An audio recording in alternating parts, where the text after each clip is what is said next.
Greetings, ladies and gentlemen.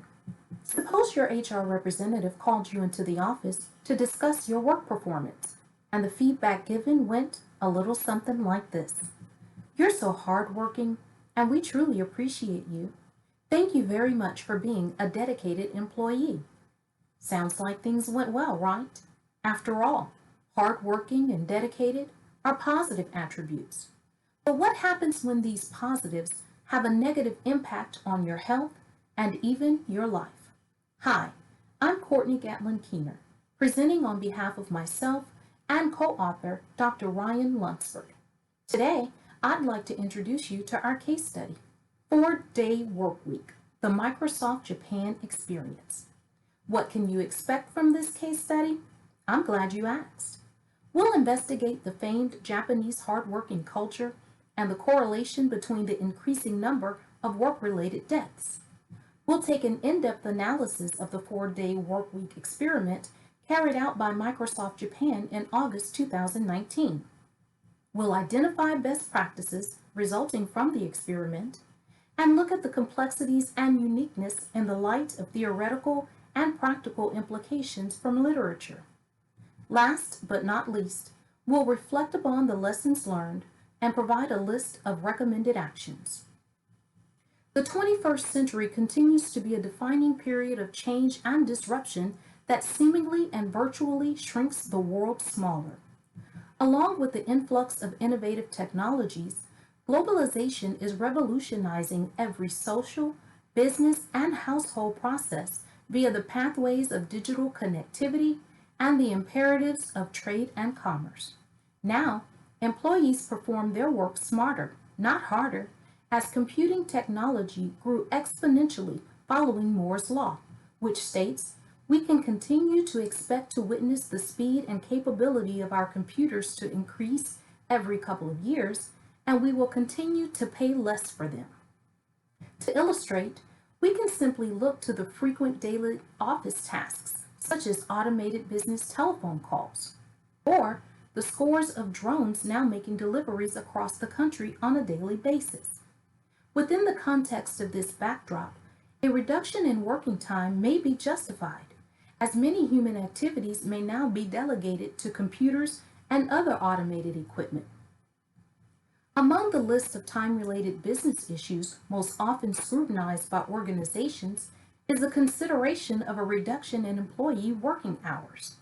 In the U.S., pros and cons of a 4-day work week are still debated, although a shortened work week is already being implemented around the globe with promising results. Reduction in working hours has successfully been implemented in Germany and Austria, and a company in New Zealand experimented on a 4-day work week with great success. Even the International Labor Organization offers no opposition to reduce working hours, believing that such an arrangement can lead to a happier, healthier, and more sustainable society. Therefore, this appears to be the most opportune time to introduce the 4-day work week to the Japanese work culture. Working long hours is part of Japanese work culture, and their cultural work ethic emphasizes work as a way of life rather than working for just work's sake.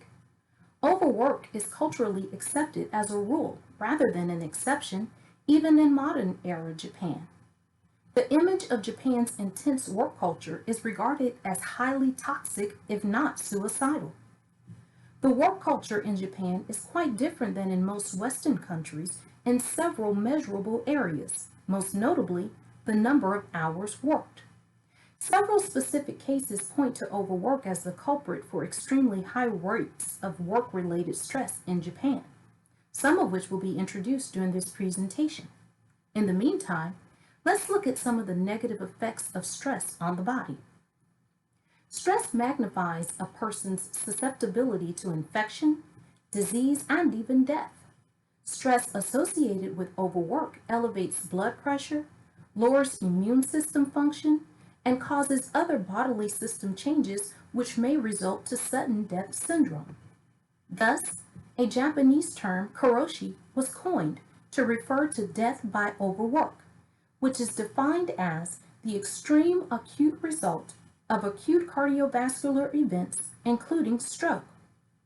Karoshi in the form of suicide is referred to by the Japanese as karoshi satsu. As early as 1987, the Labor Ministry of Japan officially recognized karoshi as a cause of death, although the first case was reported nearly 2 decades earlier in 1969. A few notable karoshi-related deaths include a 31-year-old female journalist found dead in her Tokyo apartment clutching her mobile phone. She logged 159 overtime hours the month before dying from heart failure and 146 overtime hours the month prior to that. A 24-year-old woman who committed suicide on Christmas Day in 2015 by jumping to her death from her dormitory. Stress was ruled as the culprit, brought on by long working hours. She worked more than 100 overtime hours in the months before her death. And a 27-year-old Philippine man, part of Japan's foreign trainee program, who died from heart failure at his firm's dormitory 3 months before the planned reunion with his wife and daughter. He was forced to work as many as 123 hours of overtime a month before his death. Japan is situated among the top 5 in terms of worst work-life balance, based on rankings from the Organization of Economic Cooperation and Development. A literature review revealed the following as risk factors for karoshi: holiday duty, longer hours of overtime work, night shift work, and working on a new job without family members around. In recent years, boosted trends of occupational mental disorders and occupational cardiovascular disease relating to overwork have come to the forefront, as well as the number of increased claims and compensations. National prevention strategies were created and submeasures adopted to attack such disorders. For instance, in 2014, the Act on Promotion of Preventive Measures Against Karoshi and Other Overwork-Related Health Disorders was passed by the Japanese government to develop a national initiative of overwork-related disorders prevention. In 2015, the Cabinet adopted the Principles of Preventive Measures Against Overwork-Related Disorders under the same 2014 Act to clarify responsibilities of the state to promote preventive measures against these disorders. Elements of change were still missing, so in 2017, the Action Plan for the Realization of Work-Style Reform was introduced by the Japanese government to impose an overtime limit of less than 100 hours a month and a regular working hours limit of 40 hours a week. Unfortunately, limits to Japan's working hours were simply not what they appeared to be, causing Japan to enact the Work-Style Reform Act in 2018. This was to create a more flexible and healthier work environment in addition to limiting working hours. This time, there were different compliance deadlines imposed by the Ministry of Health, Labor, and Welfare for different requirements of the Act, ranging from April 1st, 2019 to April 1st, 2023. So, what's the dilemma here? Despite the presence of a legislative framework to reduce the average number of hours worked, the laws are not absolute. A loophole under the Article 36 agreement of the Labor Standards Act explains that a labor agreement between management and the labor union permits workers to render service to their employers beyond the statutory limits or during their days off without sanctions to employers. Thus, the agreement offered practically no effect due to the absence of a binding limitation. And herein lies the problem. Long working hours and excessive overtime work is a chronic issue in Japanese labor, and the legislative measures lack executory teeth when it comes to implementation. Several specific aspects of the Japanese work culture and ethics linked to working long hours make Japan an ideal testing ground for reduced working hours. Microsoft's commitment to employee well-being and safety directs one's focus to their Japan office as the quintessential company to undertake an experimental run of shortened working hours via a 4-day work week. Microsoft Japan explored a possible solution by approaching the overwork problem through their Work-Life Choice Challenge as an experiment to measure improvements in productivity and creativity, attack the root cause of long working hours and excessive overtime, and affect the desired improvements through work-life balance. So, what exactly did the Work-Life Choice Challenge entail?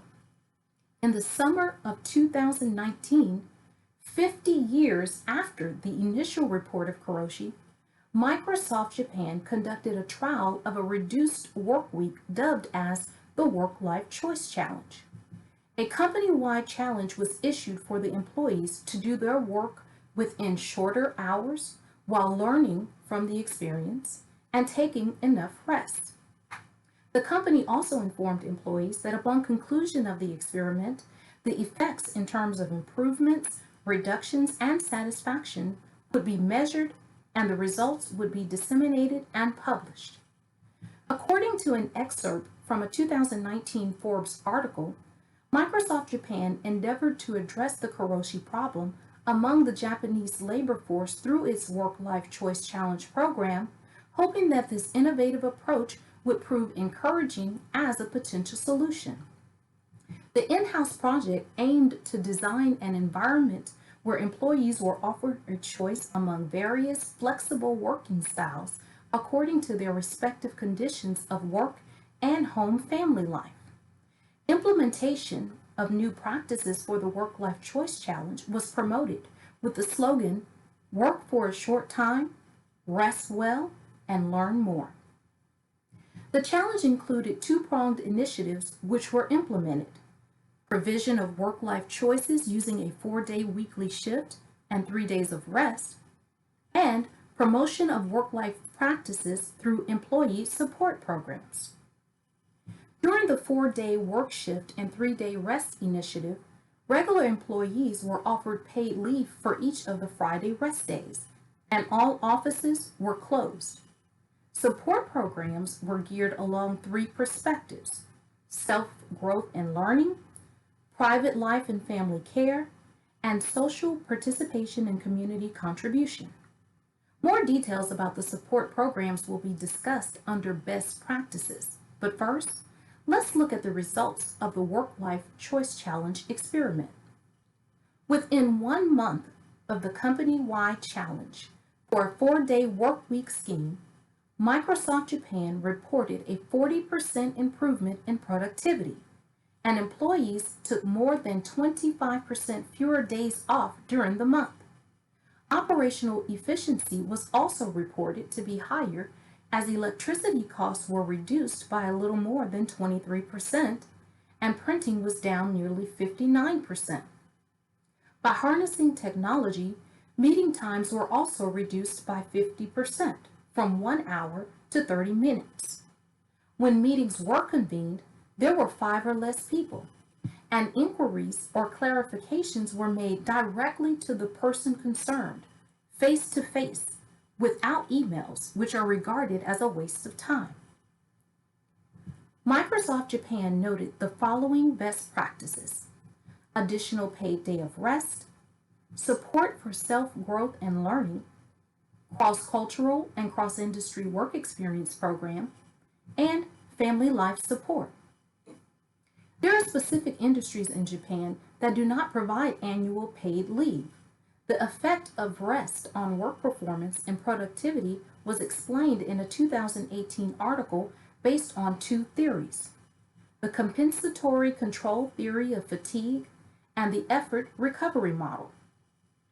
In the compensatory control theory, workers tend to increase effort in relation to mentally demanding tasks to compensate for the fatigue associated with task delivery.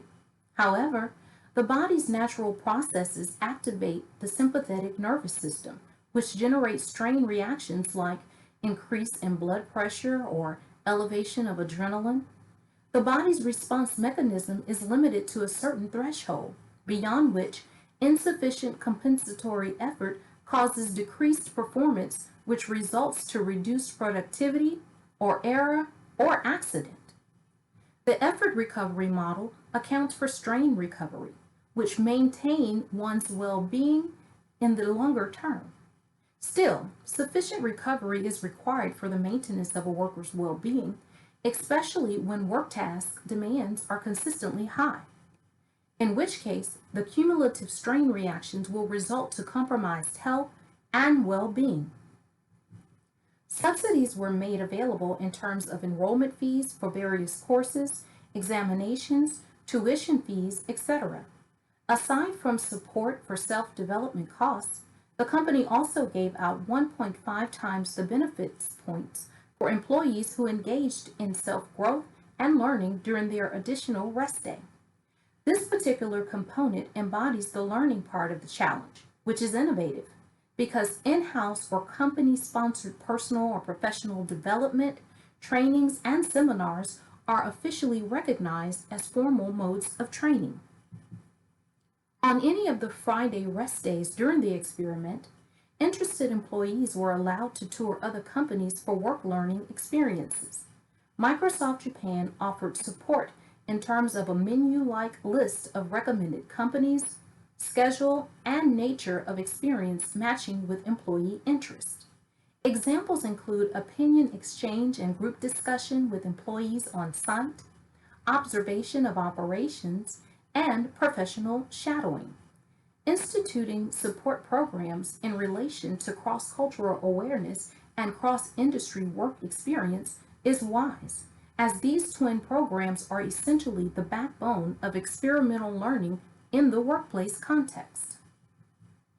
Family travel and leisure support subsidies were offered and served to facilitate a smooth adjustment during the work-life choice challenge period by providing benefits to participating employees. Benefits could be used for domestic travel expenses and sports facility usage charges, with offerings up to 1.5 times benefit points as well. The Society for Human Resource Management reports that leisure family travel during a vacation not only positively influences the work-life balance of employees, but also positively correlates to enhanced job satisfaction. What are the implications surrounding Microsoft Japan's 4-day workweek experiment? In a firm which operates on a multinational level, it is expected that Microsoft Japan workforce comprises of a richly diverse people. Cultural development and competence will be predicated on intuitive and carefully crafted interventions, mentoring, and active feedback. The matching of skills and recommended cross-cultural and cross-industry prospects that are already embedded in the firm's support program play a crucial role for the continued success of a 4-day work week. However, there was no mention in the program description whether measures exist to even evaluate the gains in cross-cultural competence derived from the program. Additionally, any actual gains in cross-cultural development programs may not be immediately apparent. Aligning the work-life choice challenge programs and initiatives by reinforcing attributes of shorter working hours will be beneficial for Microsoft Japan. This is where group discussion with employees, site tours, and observation of operations will be ultimately put to good use as a component of informal learning. The implications point toward the need to further enrich and bundle the programs and incentives. Another work-life choice challenge implication springs from the intricacies of actually shutting down operations for 3 consecutive days. If all employees are mandated to take 3 days off every week within a predetermined 3-day period, the flexible working style Microsoft Japan offered will suffer. And if rest days were to be staggered, the cost savings benefit from a 4-day work week scheme will likely be lost or significantly diminished. This constraint requires further study before shorter working hours can be established at Microsoft Japan. What lessons have we learned? In general, preparations were seemingly well planned and implementation very successful for Microsoft Japan's Work-Life Choice Challenge experiment. However, as with most things, there are lessons to be learned, and this experience is no different. A total company shutdown for 3 straight days does not appear practical and could potentially hinder the working flexibility strategy being introduced by Microsoft Japan. Microsoft Japan paid its regular employees special vacation leave for the Fridays off. However, the non-regular employees were mandated to take the day off without pay. In the long run, this may be an area of frustration for non-regular employees. As the results indicated, experimenting with a 4-day work week had great success. However, if Microsoft Japan decides to adopt the 4-day work week, the 40% increase in productivity may not be sustainable. Why? Because the shorter working hours would already be adopted, and after the initial honeymoon period, employees may not be as highly motivated. Also, it's unclear whether Microsoft Japan will continue to compensate regular employees during their 3rd day off or ultimately require charges against PTO. As the implications indicate and lessons learned intimate, further analysis should be made before implementing the 4-day workweek at Microsoft Japan. There are 4 recommended actions. A trial run of a 4-day workweek. After the lessons and issues have been addressed, a new experiment may be launched for a longer trial period. A new experiment could further motivate employees and extend increased productivity. Also, a skeleton force during one of the 3 days off. This would offer a semblance of status quo to customers by having their needs served despite the company's shortened working hours. And if Microsoft Japan decides to continue with the payment scheme used during the Work-Life Choice Challenge, the non-regular employees can report as the skeleton crew to taper lost wages and frustration. Another recommended action is transparency in compensation and expected productivity. Compensation must be explained, and the expected output during the 4-day work week should be thoroughly addressed. Last but not least, a parallel run of the 4-day and 5-day work week. This would allow simultaneous comparisons and troubleshooting of procedural bottlenecks in preparation for a smoother 4-day workweek transition. In conclusion, I would like to say that I have personally experienced some of the benefits surrounding the 4-day workweek. Having worked this as my primary schedule for the past couple of years, I have seen increased productivity at work by being more focused on completing tasks in 4 days instead of 5. I've seen cost savings in terms of spending less on gas, laundry, and lunch. Having a 3-day weekend with one of the days being a normal operating weekday affords me the opportunity to take care of appointments and tasks I would otherwise have to miss work to handle. When there are no pressing tasks or appointments, I can spend more time with my family or take advantage of some much needed rest, both of which ultimately make me happier. From a learning perspective, I have more time to focus on my doctoral studies, which has been one of the greatest benefits of the 4-day work week. Well, this concludes our look at the case study 4-day work week, a Microsoft Japan experience. We hope you enjoyed this presentation. Thank you so much for your time. Should you have any questions, please feel free to contact us. For your convenience, please note the following references used during this presentation. Again, thank you so much for your time.